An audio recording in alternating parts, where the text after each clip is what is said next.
I wanted to say a little bit more about Jesus as king because in Christian circles, king connects to this figure of the Messiah or the Christ in Greek.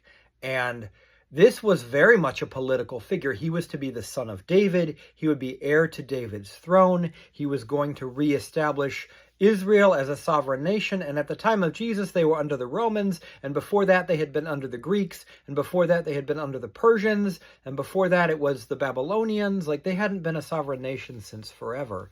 And the Messiah was supposed to heal that. He was supposed to be a king like David. And Jesus didn't do that.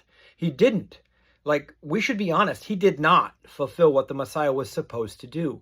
I mean, we have the entry into Jerusalem where he's proclaimed as like this, peaceful king riding on a donkey, not a war horse. And then the Romans kill him. And on his cross is the sign, Jesus of Nazareth, King of the Jews. The closest he ever comes to kingship is there on that cross. And so we have this massive theological rebrand in Christianity to try to reinvent what the Messiah is so it matches what Jesus actually did in his life.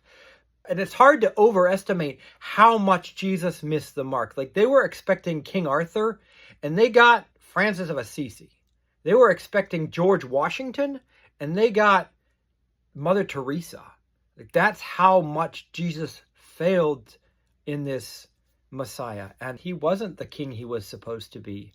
And maybe that's okay. Like, maybe this whole Messiah prophecy, maybe this was not God's dream for Israel. Maybe this was Israel's dream for Israel, and God had something different in mind. I think we should be honest and say Jesus, he wasn't the Messiah, not the one the Jews were expecting. He was different, and maybe those prophecies will never be fulfilled. Maybe they were never God's plan in the first place. Is that heresy? Probably, maybe, a little bit.